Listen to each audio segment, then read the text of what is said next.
Hi friends, welcome to our channel. இன்றைக்கி TNPSC related and UPSC ரிலேட்டடாக கூட வச்சுக்கலாம்.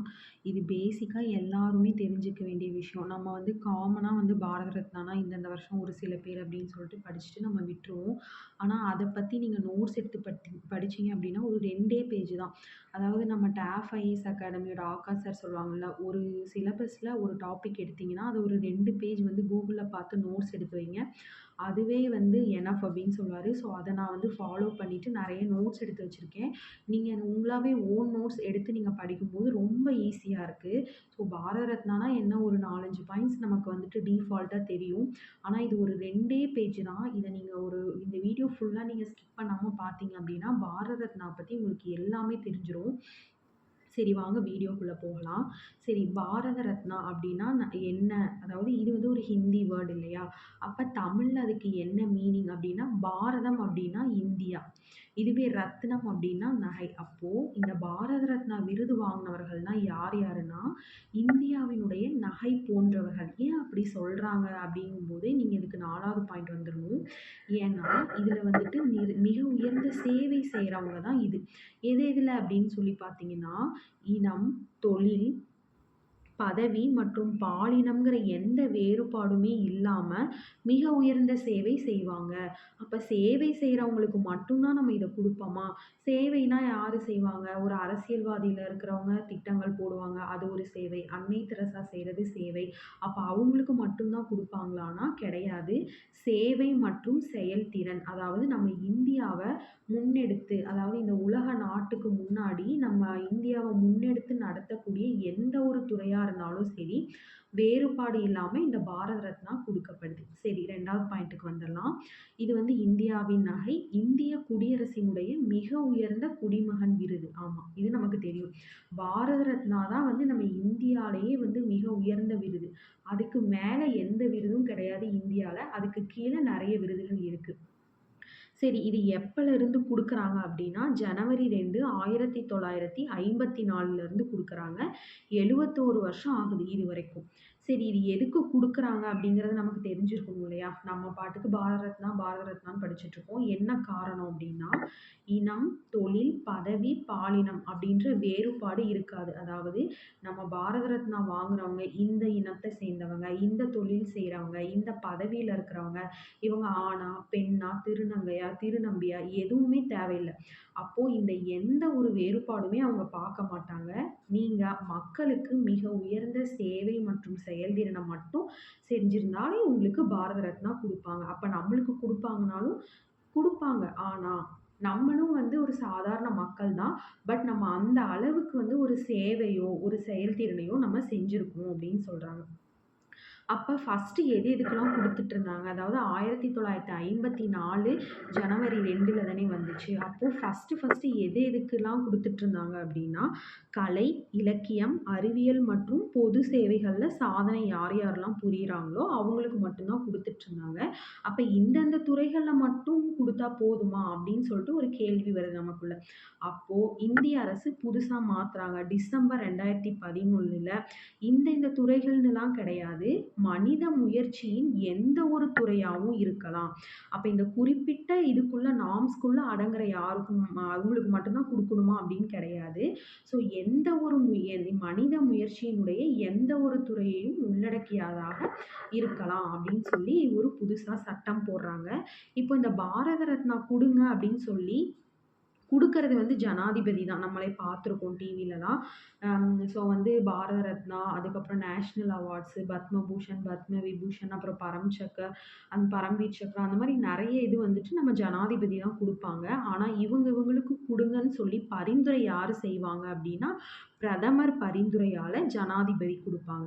சரி, அப்படி கொடுக்குறாங்கல்ல பாரத ரத்னான்னு, அப்படி என்ன தான் கொடுப்பாங்க?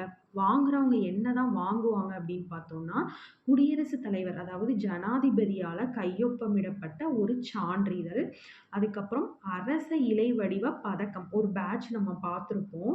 ஸோ பாரத ரத்னா பெற்றவங்களுக்குலாம் பார்த்தீங்கன்னா, குடியரசுத் தலைவர் இந்த மாதிரி ஒரு நெஞ்சுக்கிட்ட ஒரு பேட்ச், ரிப்பன் ப்ளஸ் பேட்ச் குத்திட்டு ஒரு சர்டிஃபிகேட் கொடுப்பாங்க. இந்த 2மே இவங்களுக்கு கொடுக்கப்படுது. இந்த பாரத ரத்னா பெற்றவர்கள் வந்து இந்திய முன்னுரிமை வரிசையில எத்தனாவது இடம் அப்படின்னா 7வது இடம். அந்த 7லயும் ஸ்பெசிஃபிக்கா நம்ம சொல்லணும்னா 7A அப்படின்னு சொல்லுவாங்க. அதாவது இப்ப எப்படி இந்த தரவரிசை அப்படின்னா, இந்தியால இருக்கக்கூடிய எல்லா பெரிய பெரிய போஸ்டிங்ஸையும் ஒரு ரேங்கிங்கா வந்து நமக்கு குடுப்பாங்க. ஃபர்ஸ்ட்டு வந்து குடியரசுத் தலைவர், 2வது இடம் வந்து துணை குடியரசுத் தலைவர், 3வது இடம் வந்து பிரதமர் அந்த மாரி நம்ம குடுத்துட்டு வருவோம். ஸோ அந்த அடிப்படையில இந்த பாரத ரத்னா விருது பெற்றவர்கள் அனைவருமே இதுவரைக்கும் 153 பேர் பெற்றிருக்காங்க. அவங்க எல்லாருமே வந்து பார்த்தீங்கன்னா, இந்திய முன்னுரிமை வரிசையில 7வது இடத்துக்கு வருவாங்க. இத வழங்குறவர் நம்ம ஏற்கனவே பார்த்தோம், குடியரசுத் தலைவர். சரி, இப்ப இந்த மாரி ரஃப்பா வந்து நம்ம போட்டு வச்சுக்கணும். பாரத ரத்னா விருதுனா இப்படிதான் இருக்கும். ஸோ வந்து அத நம்ம பார்க்கும்போது நமக்கு நம்மளே கைப்பட வரைஞ்சு எழுதணும்னா இப்படிதான் இருக்கும் அப்படிங்கிறது நமக்கு நல்லா தெரியும்.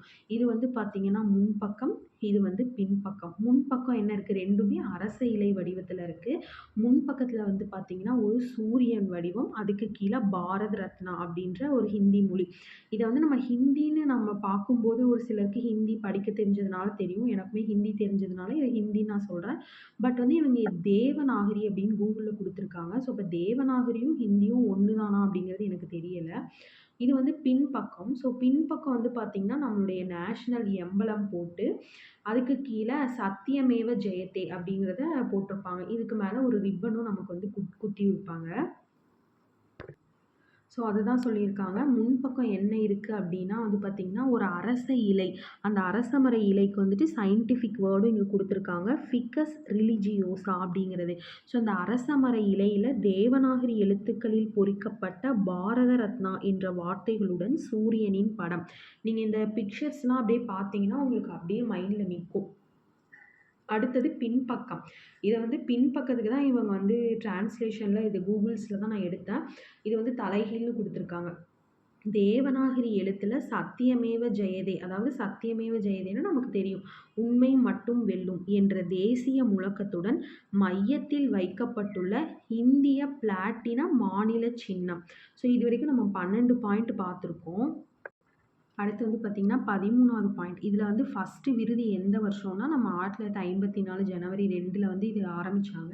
அப்ப அந்த ஃபர்ஸ்ட்டு வருஷம் விருது யார் யார் வாங்குனாங்க அப்படிங்கும்போது 3 பேர் வாங்கியிருப்பாங்க. அதாவது ட்ரிபிள் ஆர் அப்படின்னு சொல்லுவாங்க இவங்கள. அதாவது நம்ம ராஜாஜி, ராஜகோபாலாச்சாரியார். இவர் இந்திய ஒன்றியத்தினுடைய முன்னாள் கவர்னர் ஜெனரலா இருந்தவர். அடுத்தது சர்வப்பள்ளி ராதாகிருஷ்ணன். நம்மளுடைய முதல் துணை குடியரசுத் தலைவரா இருந்தார் இல்லையா? அவரு. அதுல இந்திய குடியரசினுடைய முன்னாள் ஜனாதிபதி. அடுத்தது சர் சி.வி. ராமன், இந்திய இயற்பியலாளர். இவங்க வந்து முதல் விருது பெற்றாங்க. முதல் விருது வந்து பார்த்தீங்கன்னா, 1954ல 3 பேர். அடுத்தது இதுவரைக்கும் லாஸ்ட்டா வந்து 2024ல 5 பேர் குடுத்திருக்காங்க. அந்த 5 பேர்ல லாஸ்ட்டுன்னு வந்து பார்த்தீங்கன்னா, எம்.எஸ். சுவாமிநாதன். அதுக்கு முன்னாடி வந்து பார்த்தீங்கன்னா, கர்பூரி தாக்கூர், அதாவது எல்.கே. அத்வானின்னு சொல்லுவாங்க இல்லையா? லால் கிருஷ்ண அத்வானி. இந்த லால் கிருஷ்ணா அப்படிங்கிற அப்ரிவேஷனும் நீங்க பார்த்து வச்சுக்கணும். லால் கிருஷ்ண அத்வானி, சரண் சிங், பி.வி. நரசிம்ம ராவ். இவங்க 3 பேருமே நம்ம எங்கேயோ பார்த்த மாரி இருக்கா? இவங்கலாம் வந்துட்டு நம்ம பிரதமர்கள் மற்றும் குடியரசுத் தலைவர்களா இருந்தவங்க தான் மேக்ஸிமம் வருவாங்க. So Karpoori Thakur, Lal Krishna Advani, Charan Singh, P V. Narasimha Rao, M S. Swaminathan. So first விருது 3 பேரு. இறுதியா 2024 5 பேரு. அந்த 5ல லாஸ்ட்டு எம்.எஸ். சுவாமிநாதன். இதுவரைக்கும் வந்து பார்த்தீங்கன்னா, மொத்தம் உங்களுக்கு 53 பேர் வந்து இந்த பாரத ரத்னா விருது வந்து வாங்கியிருக்காங்க. அதுல 18 பேர் வந்து பார்த்தீங்கன்னா, மரணத்திற்கு அப்புறம் தான் வாங்கியிருக்காங்க. இதுக்கு முன்னுரிமைன்னு வந்து பார்த்தீங்கன்னா, இந்த பாரத ரத்னாக்கு மேல எந்த ஒரு இதுவுமே இல்ல. இதுதான் வந்து ஃபர்ஸ்ட் அண்ட் ஃபோர்மோஸ்ட் ஒரு அவார்ட் அப்படின்னு பார்த்தீங்கன்னா, இதுதான். இதுக்கு மேல யாருமே கிடையாது. ஆனா இதுக்கு கீழ வந்து பத்ம விபூஷன் இருக்கு. இது பொதுமக்களுக்கு குடுக்கறது. இதுவே ராணுவத்த சேர்ந்தவங்களுக்கு குடுக்கறது பரம்வீர் சக்ரா. ஸோ வந்து அதுக்கு கீழ வந்து 2 பிரிவா பிரிக்கிறாங்க. பொதுமக்களுக்கு குடுக்கறது பத்ம விபூஷன். ராணுவத்த சேர்ந்தவங்களுக்கு குடுக்கறது பரம்வீர் சக்ரா அப்படிங்கிறது. அடுத்த பாயிண்ட் வந்து உங்களுக்கு 17வது பாயிண்ட் என்னன்னா, அசல் சட்டங்கள். அது என்ன அசல் சட்டங்கள் அப்படின்னா, அதாவது ஜனவரி 2, 1954 நிறுவப்பட்டப்போ, இந்த போடப்பட்ட சட்டத்துக்கு வந்துட்டு மரணத்திற்கு முன்னாடியெல்லாம் வந்து விருதுகள் குடுக்கணும் அப்படின்றது கிடையாது. உயிரோட இருக்கிறவங்களுக்கு மட்டும் தான் குடுத்துட்டுருந்தாங்க. அப்போ இறந்தவங்களுக்கும் நம்ம இத குடுக்கலான்னு எப்போ வந்துச்சுன்னா, 1966ல நம்மளுடைய லால் பகதூர் சாஸ்திரிக்கு குடுத்தப்ப தான். ஸோ வந்து அவரு வந்து பிரதமரா இருக்கும்போதே இறந்துருவாரு. ஸோ வந்து அவருக்கு இறப்புக்கு அப்புறம் தான் பாரத ரத்னா விருது கிடைச்சிருக்கும். அப்ப அந்த சட்டத்த மாத்தி எழுதுறாங்க. அப்போ 1966ல இருந்து தான் இறந்தவங்களுக்கும் பாரத ரத்னா விருது குடுக்கலாம் அப்படின்னு சொல்லி ஃபர்ஸ்ட்டு லால் பகதூர் சாஸ்திரிக்கு குடுக்குறாங்க. அடுத்தது 2014 இந்த 2014 என்ன ஒரு விசேஷம்னா, நம்மளுடைய சச்சின் டெண்டுல்கர் இருக்கார் இல்லையா? அவரு வந்து 2014 பாரத ரத்னா பெற்றிருப்பாரு. அவரு தான் வந்து இதுவரைக்கும் இளம் வயதில வந்து பாரத ரத்னா விருது பெற்ற ஒரு நபர். அதாவது 40 வயசுல பெற்றிருப்பாரு. அப்போ ரொம்ப முதுமையான வயசுல பெரியவர் யாரு அப்படின்னு வந்து பார்த்தீங்கன்னா, தோண்டோ கேசவ் கார்கே. இவரு முன்னாடியே பெற்றிருப்பாரு. 2014ல வந்து நம்ம பார்க்கும்போது, இவரு வந்து 100வது பிறந்த நாள பெற்ற மூத்த நபரா இருக்காரு. அப்ப இந்த விருது வந்து பார்த்தீங்கன்னா, நம்மளுடைய இந்தியாவ சேர்ந்தவங்களுக்கு மட்டும் தான் குடுப்பாங்களா அப்படின்னா கிடையாது. நம்ம இந்தியாக்காக பாடுபட்ட ஒரு சில வெளிநாட்டவர்களுக்கும் குடுத்துருக்காங்க. அதுல 3 பேர். அதுல அன்னை தெரசா. அன்னை தெரசா வந்து வெளிநாட்ல பிறந்திருந்தாலும் நம்ம அவங்கள நம்மளுடைய குடிமகளாவே தான் கருதுறோம். ஸோ இருந்தாலும் அவங்க வந்து நம்மளுடைய அம் நாட்ல பிறந்தவங்க கிடையாது. அப்போ அன்னை தெரசாக்கு ஃபர்ஸ்ட்டு, 2வது வந்து அப்துல் காஃபர் கான். இவரு வந்து பிரிட்டிஷ் இந்தியால பிறந்து பாகிஸ்தானுடைய குடிமகனா இருந்தவரு. அடுத்தது நெல்சன் மண்டேலா, தென்னாப்பிரிக்க குடிமகனா இருந்தவரு. ஸோ இந்த மாதிரி 3 பேருக்கு வந்து நம்மளுடைய குடிமகன் அல்லாதவர்களுக்கு குடுத்தது. இதே மாரி இத வந்து வருஷம் வருஷம் அப்படியே வந்து குடுத்துக்கிட்டே இருப்பாங்களான்னா கிடையாது. ஒரு சில டைம் வந்து நிறுத்தியும் வச்சிருக்காங்க. ஃபர்ஸ்ட் டைம் வந்து பார்த்தீங்கன்னா, 1977ல இருந்து 1980 வரைக்கும் ஒரு 3 வருஷம் வந்து பார்த்தீங்கன்னா, நிறுத்தி வச்சிருக்காங்க. அதே மாரி 2வது டைமும் நிறுத்தி வச்சிருக்காங்க. 1992லேருந்து 95 வரைக்கும் 2வது முறையா வந்து நிறுத்தி வச்சிருக்காங்க. இதுக்கு என்ன காரணம் அப்படின்னு வந்து பார்த்தீங்கன்னா, 1992ல நம்ம நேதாஜி சுபாஷ் சந்திர போஸ்க்கு வந்து பாரத ரத்னா அறிவிச்சிருப்பாங்க. ஆனா வந்து அவர் வந்து உயிரோட இருக்காரா? இல்லையா? அப்படிங்கிறது வந்து தெரியாமயே அறிவிச்சுட்டாங்க அப்படின்னு சொல்லிட்டு, அவங்களுடைய குடும்பத்தை சார்ந்த சில பேரும் மற்றும் பலரும் வந்து கேஸ் தொடுப்பாங்க. அதனால வந்து அதுக்கு வந்துட்டு கேஸ் போயிட்டுருக்கும். அதுவும் இல்லாம இதில நெறைய சிக்கல்கள் இருக்கும். வேற வேற பாரத ரத்னா இந்தவங்களுக்கு தான் குடுக்கணும் அப்படின்னு சொல்லிட்டு நெறைய கேஸஸ் நடந்துட்டுருக்கும். ஸோ அதனால 92லேருந்து 95 வரைக்கும் 2 டைம் நிறுத்தி வச்சிருப்பாங்க. அதுக்கப்புறம் 97ல வந்து உச்சநீதிமன்றம் வந்து தீர்ப்பு குடுக்கும். என்னன்னா, சுபாஷ் சந்திர போஸ் கேஸ்ல வந்து இந்த பாரத ரத்னா குடுக்குறோம் அப்படின்ற பத்திரிகை அறிவிப்ப ரத்து செஞ்சுருவாங்க. அப்போ இவருக்கு என்ன சிறப்பு இதில அப்படின்னா, ஒரு விருது அறிவிக்கப்பட்டு, ஆனால் வழங்கப்படாத ஒரே நபர் அப்படின்னு வந்து பார்த்தீங்கன்னா, சுபாஷ் சந்திர போஸ் தான். ஸோ இதில வந்துட்டு கிட்டத்தட்ட ஒரு 14 பாயிண்ட் இருக்கு. இதுக்கப்புறம் வந்து பார்த்தீங்கன்னா, ஆண்டு வாரியா நான் எழுதி வச்சிருக்கேன். ஃபர்ஸ்ட்டு 54லேருந்து யார் யாருக்கு குடுத்தாங்க அப்படின்னு சொல்லிட்டு, இத அப்படியே நீங்க ஸ்க்ரீன்ஷாட் பண்ணி எழுதிக்கிட்டீங்க அப்படின்னா, உங்களுக்கு ரொம்ப ஈஸியா இருக்கும். இதில நீங்க எல்லாத்தையுமேலாம் படிக்க தேவையில்ல. இந்த 54ல ராஜாஜி, ராதாகிருஷ்ணன், அதுக்கப்புறம் சர் சி.வி. ராமன படிச்சுக்கலாம். அதுக்கப்புறம் வந்து பார்த்தீங்கன்னா, டோண்டோ கேசவ் கார்வே அதான் மிக மூத்த வயதில வாங்குனவர். 1958ல வாங்கியிருக்காரு. அதுக்கப்புறம் நமக்கு தெரிஞ்சவங்க ஒரு சில பேர் இந்த இந்திரா காந்தி, காமராஜர். ஸோ இந்திரா காந்தி, காமராஜர், அன்னை தெரசா, அதுக்கப்புறம் வந்து பார்த்தீங்கன்னா, அப்துல் காஃபர் கான், எம்.ஜி.ஆர், அம்பேத்கரும், மண்டேலாவும் பாருங்க ஒரே வருஷம் 1990ல வாங்கியிருக்காங்க.